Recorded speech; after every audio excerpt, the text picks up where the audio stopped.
The guy I'm dating is learning ASL for my brother, and I think it's cute and endearing, but all my friends think it's creepy and a sign that he's up to no good. Posted by you/throw_ra_tall giraffe. I, 21F, met John, 22M, in a college class last semester. He's an overall great guy, very respectful and kind. He also has a great sense of humor, and we share many similar interests. We've been friends since then, and we started dating in July. He's the first person I've ever dated in my life. Last September, he met my family when I visited home for my brother's birthday. My brother, Trev, 19M, has been deaf since birth, so my whole family communicates with him through sign language, Trev's lip reading, though we sign reflexively, or text. During our small celebration at home, it was clear my parents liked John. He was charming, funny, and respectful. He even tried to connect with Trev by typing some of his jokes for Trev to read, although Trev can lip read. Whenever John told a story, either I or my parents signed for Trev. My parents said they're happy I found such a sweet and caring guy in John. Naturally, I was glad to hear this. Before we went back, John and Trev had a quick Call of Duty gaming session. For someone with Trev's condition, he's a really talkative guy. He's very expressive and loves to communicate, especially when gaming. Of course, he couldn't outright trash talk, but he does the closest thing with his hands.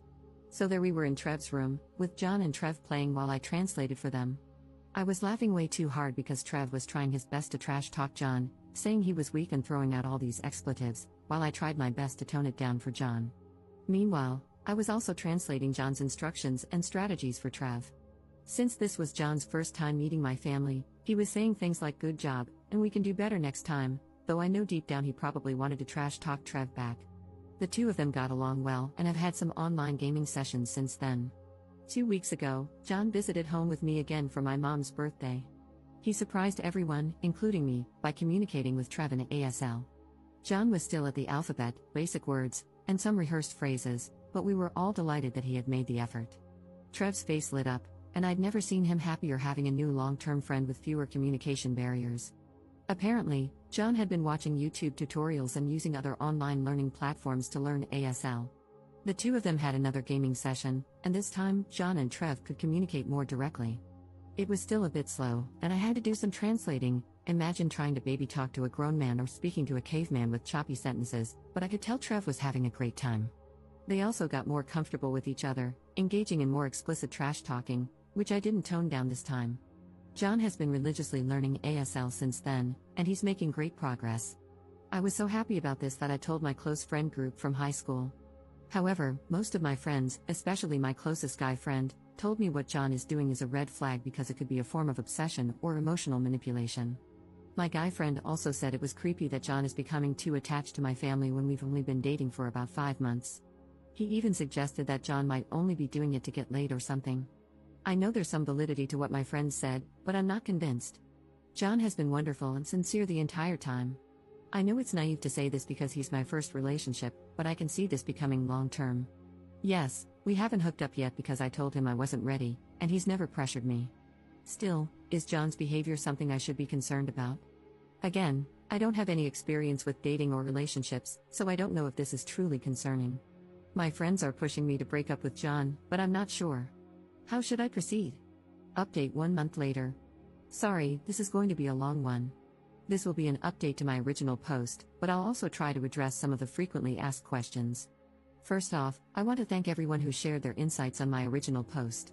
As I mentioned, I'm very new to relationships, so reading perspectives outside of my inner circle was very eye-opening. To begin, many Redditors said that my high school friends are conniving, untrustworthy, and ableist people who never bothered to learn ASL despite knowing me for a long time. I take accountability for this. I'm not saying they're blameless, but it's not entirely their fault.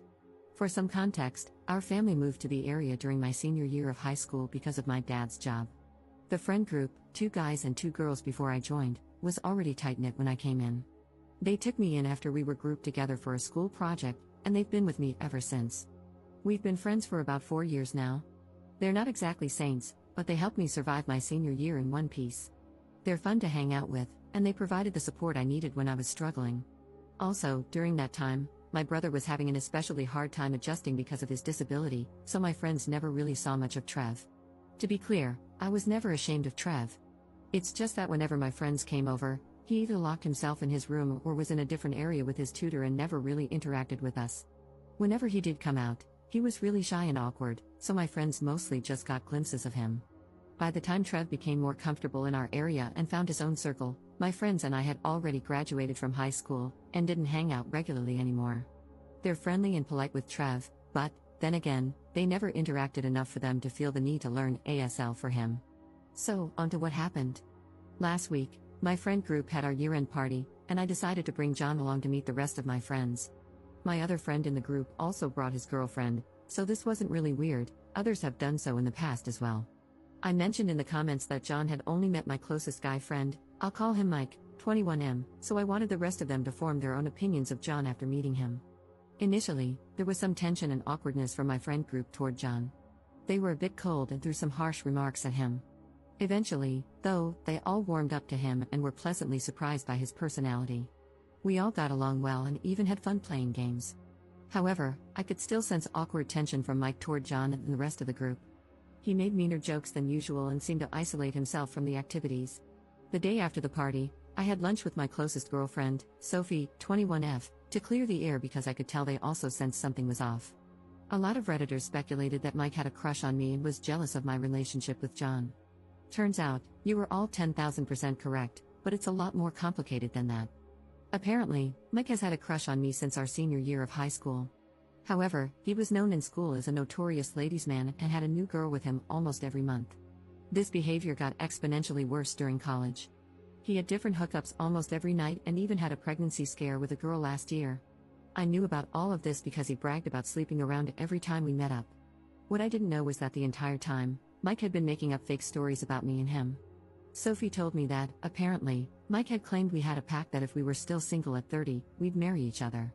He also told our friend group that we hooked up after graduation and that he took my first time then, so he's my special person, whatever that means. He further claimed we'd been secretly hooking up consistently throughout college. For context, Mike and I attend different universities about 30 minutes apart. Lastly, Mike told them that I said I was in love with him. He asked our friends not to tell me anything so I wouldn't get embarrassed or upset, as I supposedly have an image of being somewhat of a prude. Mike also told our friend group that when he met John, he thought John was a total jerk who was manipulating me and taking advantage of my innocence and naivete. He claimed John was forcing himself into my family and driving a wedge between me and my friends. Mike also said that after he had lunch with John and me, he tried to convince me to stay away from John because he wasn't a good influence on me, but John had effectively brainwashed me. This explains why my friend group was already so antagonistic toward John when I told them about him. For the record, none of what Mike said was true. There was no pact, we never hooked up, and I have never been in love with him. After that, Sophie and I asked the rest of our friend group, except Mike, to jump on a FaceTime call with us. They all shared different versions of what Mike told them. There were a lot more, but I disputed everything. We were all collectively shocked by what we learned that day. They apologized for their behavior toward me and John, and I told them I understood, given all the lies fed to them by Mike. Then, everyone agreed to kick Mike out of the friend group. Sophie suggested we could have an intervention for Mike first, but I said I didn't want anything to do with him anymore. The rest of the group agreed, so we're essentially cutting him off. Sophie said she would still talk to him just to inform him of everything that happened, but I really just wanted to distance myself from him. Now, it's been a week of being Mike-free.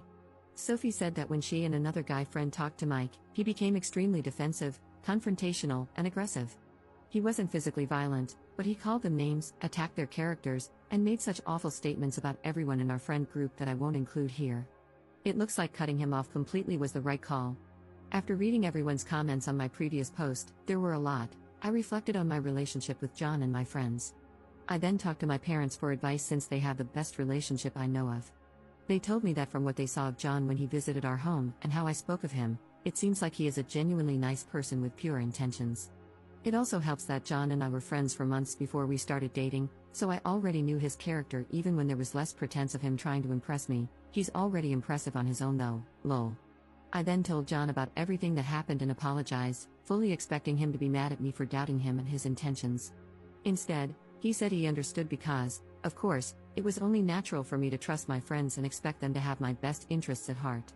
He then asked me if there was any point in our relationship when I felt uncomfortable or uneasy around him, and I categorically said no. I told him that he's my safe space and that he has nothing to worry about. He then reassured me that his intentions with me are genuine, and he even said that he sees a future with me, which I reciprocated. Also, Jana and Trev's friendship is still going strong. Trev participated in one of John's D&D sessions with his friends, and John and I both acted as translators. We were delighted to see that most of John's friends already know the ASL alphabet. Apparently, they had even included it in the lore of their D&D campaign. Additionally, Trev has been asking John for tips on working out and getting fit lately since they have the same body type, but John is more toned. One of his brothers is a fitness instructor. I also met John's family for the first time at their annual get-together. It was super fun. There were games and contests. I wasn't prepared for it, but apparently, since their mom is a theater performer and their dad is a music producer, it's a family tradition to have a talent showcase.